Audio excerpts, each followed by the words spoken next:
Welcome. This is Politalks, our local community political gabfest. Politalks can be heard Monday at 5 p.m. and Tuesday at 9 p.m. If you have comments or questions, write us at Politalks, 1403 Washington Road, Kenosha, Wisconsin, zip 53140. I'm your host, John Michalski, and away we go. Hey, good evening again, Kenosha. Welcome to our latest edition of Politalks. I hope everybody had a great Thanksgiving. I hope you all had plenty to be thankful for and more. Bourbon-soaked steaks, yes. Well, that's a good thing. They were good. I was thankful for unexpected house guests for Thanksgiving. So that's something to be thankful for. Lots and lots of unexpected house guests. In a large trailer parked outside? No. Squirrels. No. Raccoons. Owls. We hosted Thanksgiving dinner unexpectedly because the relative who was supposed to got deathly ill and was unable to. This was the baby's first Thanksgiving, wasn't it? Yes. I've done that 3 times. Well, And he who actually- are we? What? Who are we on this show? Well, we are wonderful people and thankful people. And I'm Jan Michalski, your host and moderator, but to our far right, I know, we'll get around to it. Matt Augustine, Kenosha County Chairman, Republican Party. Yeah. Raymond St. Ange, good evening. Republican Party in Kenosha County. Yeah, these are the guys who are part of the vast right-wing conspiracy. Proud of it. I'm sure you are.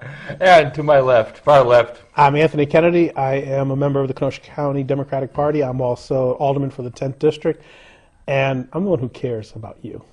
And of course, I don't belong to any party Got a at penny, all, he although I cares. am an alderman for the 3rd District, and I care about the whole city, you and other people as well. And the reason there are 2 Republicans and 1 Democrat, just to keep the odds fair. Anyway. Well, we outnumber them 2-1 in the legislature now, so I mean, that's okay. That's not until January, though. Yeah, until January. But they're Anyway, listening now. speaking of the state, now the Republicans have been complaining about a number of things, and they're approaching things quickly. And because we just finished Thanksgiving, and a lot of you people like to go hunting deer. I'm talking about something that costs a lot of dough. No. Only if you hunt It's Upper quite a few Michigan. bucks to go out there deer hunting. No. Only if you hunt in Upper Michigan, $135 per animal. You're getting some good shots off. Oh, boom. Anyway, a lot of you are He deer doesn't hunters. drink bourbon, though, so. No, I drink brandy. It's that time of year. It's deer hunting season, Wisconsin's #1 sport. And the question is, a lot of people have been complaining about the DNR and how the DNR has been handling the deer count, etc. Anybody have any thoughts? Has the DNR been messing that up? Has the DNR been doing it right? I don't really think they know what they're doing at all. I think they're just guessing as making it up as they go along, everything they do. They sort of seem to get enough people angry. Yeah, but getting people angry does not necessarily make them wrong. Well, they were trying to work with the hunters a few years ago, and the hunters got so mad. He says, "If you keep this up, we're not going to let you use our property for deer hunting. We're just going to pull it off the volunteer list, the hundreds of acres." They were getting people that upset. I don't think they're doing what they're supposed to do. I think the criticism of the DNR is looking to point blame when we don't really know what the problem is. Yeah, We can always talk about how plentiful the deer was in days gone back, and I went out with my father, I went out with my grandfather, and they walked It up to changes it. every They year, walked though. up to us and threw themselves up on the truck. And it was so plentiful. The deer put the little blindfolds on and stood out there with the There's a little lot hoods of behind their factors. back. There's a waiting. lot of factors. There's development. There is more deer hunters out there. There's a lot of factors that go into what the numbers are. And blaming the DNR because the numbers aren't up, I think that's just. I think it's the same thing of blaming the government for the lack of jobs. You can't blame the government for the lack of jobs because there's so many factors in place that what the government can do, they're already doing. Okay. What the DNR can do for deer management, they're already doing. Wait a minute. Just to play Short devil's advocate of here. going out there and playing Barry White music for the deer to reproduce more. Well, when they're in rut, That would drive them right to Minnesota. No, the point I think is valid though in criticism with the chronic wasting disease, the chronic wasting disease that the deer have been having. It's been a few years, though. Yes, it has, and they're still around. What the DNR tried to do is absolutely 100% eradicate all deer in a given area where the disease occurred. Yeah, but It's almost impossible to get every deer in a 10-mile radius or 100-mile radius. It's next to impossible. But that was the intent. This, of course, brings the total herd down. They did a lot of killing that was not necessarily hunting, and so a lot of the hunters, may not have gotten out there with their deer rifles or bows, etc., and gotten a chance to participate in the slaughter, shall we say. And a lot of them feel that, there's fewer deer out there. At least they perceive it. And it might be because the DNR has gone out and tried to eradicate this chronic wasting disease, and the deer, maybe they should have just let us have an extended season or whatever, or let us take our risks or whatever. But I think that is something that people have complained about. Well, the best thing they could have did is let the hunters hunt them and let them test them after the hunters get them. Oh, yeah. I mean, it's... But what Mr. Kennedy said, Anthony, you alluded to government, letting the government run things, DNR government agency. No, I'm saying if they've The done all that they systematic could do. problem we have is when government gets their hands on, they think they have the cure to everything. Yeah, that's true. That's with the TSA, that's with the DNR, that's with local government, that's with... I think the DNR has managed this deer population to the best of their ability. There's not much more that the DNR can do. And putting the criticism on the DNR, I think, is unwarranted and baseless, because there's other factors that go in there besides the chronic wasting disease and all these other things that the DNR tries to control for. Would have been better to shoot them and test them all? That might have been a better way But if to they'd do it. let the hunters do it, it would have been easier for them. All they would have had to do is do the But testing. there's going to be some who won't submit their carcasses Well, to look, be what did they end tested. up with? They created a bigger mess and they got more people unhappy. No. Otherwise, they might have had. But there's room for improvement. Oh, A lot. Definitely. I'm not saying otherwise. I don't think they listen enough to the people, the hunters, because the hunters care about Wisconsin. They care about the deer. Well, deer hunt. and it's something we can't ignore, because the economic impact of deer season is huge in Wisconsin. Yes. I think Wisconsin Public Radio put it at $2 billion or something. Well, that's just the beer.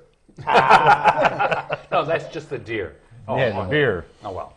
No, the point of it is that they are very much, the hunters, that is, are very, very much involved in doing a lot of things. People think of hunters as being right-wingers because they love their guns, but at the same time, nobody does more for environmental issues than hunters. I mean, hunters have done more to create and preserve green space, wildlands and all that, than anybody else. They do it not for disinterested reasons. They want land to go hunt, but still they are doing more to preserve wildlife, wildlands, than any. You could take the Sierra Club. I'll tell you, Ducks Unlimited has done more in the state of Wisconsin to preserve wildlife than the Sierra Club. Not to slam the Sierra Club, but I'm just They've got a saying. political agenda the others don't.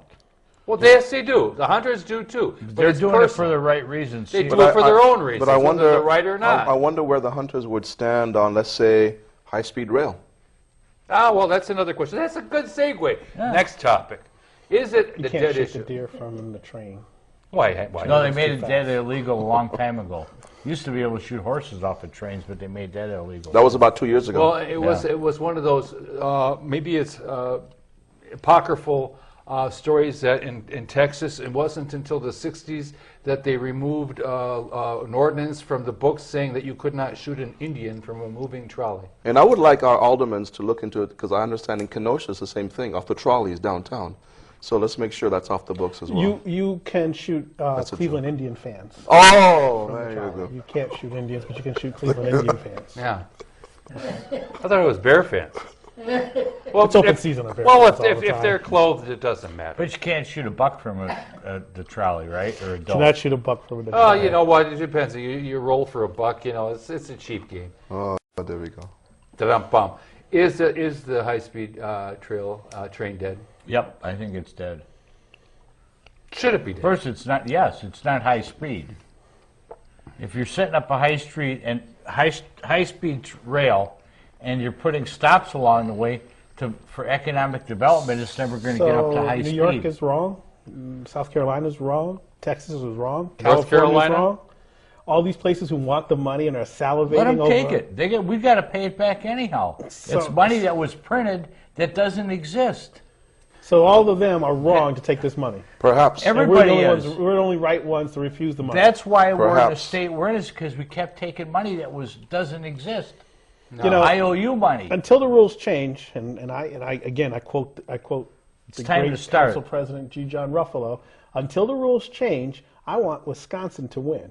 Okay, until the Then how rules are you gonna change, I change want the Kenosha rules to win. if So if the everybody- money's on the table, let's take the money off the table. How are you and going to let's do it. change if everybody keeps thinking that way? Well, let me just simply say this. Like Anthony said, and I kind of agree with G. John on this one. If Governor-elect Walker turns down the money, what's going to happen to it?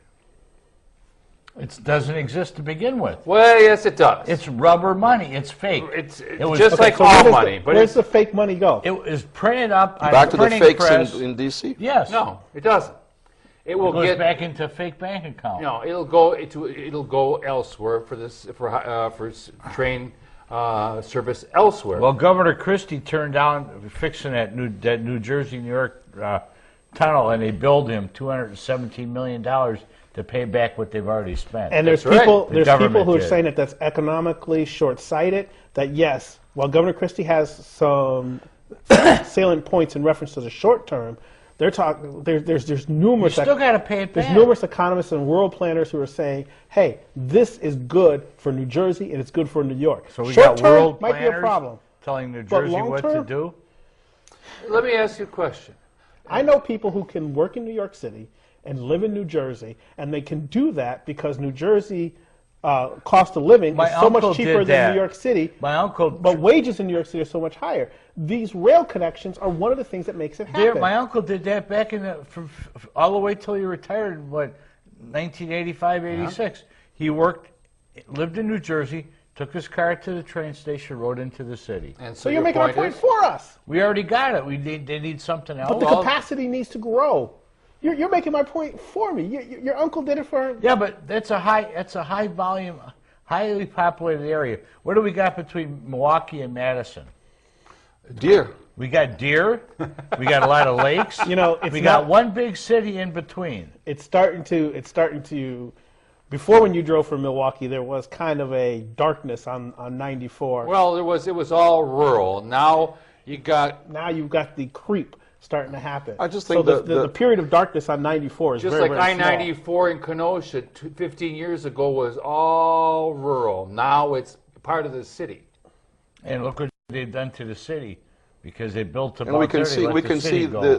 the cancer, the decay that exists is created by us. Yeah. So we jump into something, we create these roads. And then let the other we- deteriorate. These roads. We That's don't. what the governor wants: is roads, more tar, What we have to more do, well, concrete. you know, Fix what we you have. mentioned New York and these high-density population areas, Chicago, with their rail. Fine, the technology in those days, you had to have that kind of transit system to get people in and around. What came around? The car.